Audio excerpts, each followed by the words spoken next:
அனைவருக்கும் வணக்கம். எல்லோரும் எப்படி இருக்கீங்க?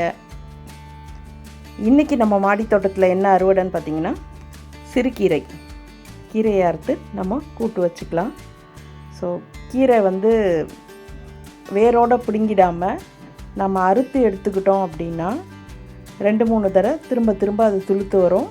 அப்போ நம்ம 2-3 டைம் கட் பண்ணி எடுத்துக்கலாம். இந்த மாதிரி அந்த வேர் பகுதி இருக்கிற மாதிரி தண்டில் கட் பண்ணி எடுத்துக்கணும். ஸோ ஆனால் கடையில் வாங்கும் போது சிறுகீரை பார்த்திங்கன்னா உங்களுக்கு வேரோடு பிடுங்கிடுவாங்க. 1 டைம் யூஸாக தான். நம்ம வீட்டில் வச்சுருக்கும் போது இப்படி பயன்படுத்திக்கலாம். ஸோ நம்ம கட் பண்ணி எடுத்துக்கிட்டாச்சு. அந்த தண்டில் திரும்ப துளுத்து வரும். நம்ம அதை பயன்படுத்திக்கலாம். வீட்டில் கீரை மாடியில் வளர்க்குறோம் அப்படின்னா அதில் பெரிய டாஸ்க் என்னென்னா, அந்த விதை போட்ட உடனே அந்த செடியை காப்பாற்றுறது. அந்த தண்ணி விடும் போது சாஞ்சிரும். ஸோ அந்த டைமை கொஞ்சம் காப்பாற்றிட்டோம் அப்படின்னா அதுக்கப்புறம் நல்லாவே வளர்ந்து வந்துடும். ஸோ இன்றைக்கி நம்ம சிறுகீரை பருப்பு போட்டு கூட்டு தான் பண்ண போகிறோம். கூட்டு வச்சு சாப்பிடலாம் வாங்க. இது நம்மளோட 3வது கீரை.